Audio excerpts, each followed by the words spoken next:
In today's video, I'm going to teach you how to close a Trello board. By the end, you'll know exactly where to click and what to expect so you can confidently tidy up your workspace without accidentally deleting anything important. Closing a board in Trello essentially archives it at the board level. It removes the board from your active view but doesn't permanently delete it, which makes this a safe way to wrap up completed projects. Start by opening your browser and going to Trello.com, then sign in to your account.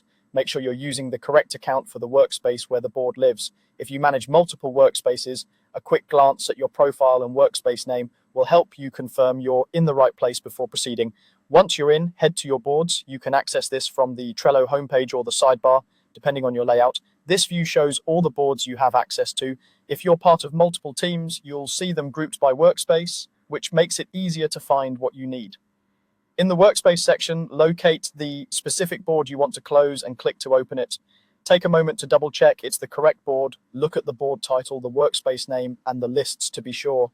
If you collaborate with others, it's a good idea to confirm the board is actually ready to be closed so you don't disrupt ongoing work.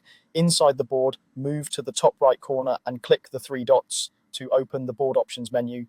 This menu contains actions that affect the entire board, so only people with the right permissions will see everything.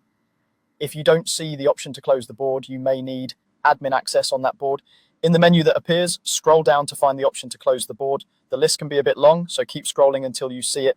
When you click Close Board, Trello will prompt you to confirm, go ahead and confirm to proceed. After that, the board will be closed and removed from your active boards view. That's it.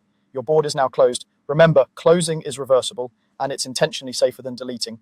It helps keep your workspace organized while preserving past work for reference. If you're maintaining a busy Trello environment, consider making closing boards part of your regular project wrap-up so your active boards remain focused and easy to navigate. Thanks for watching, and if this helped, keep this flow in mind the next time you wrap up a project in Trello.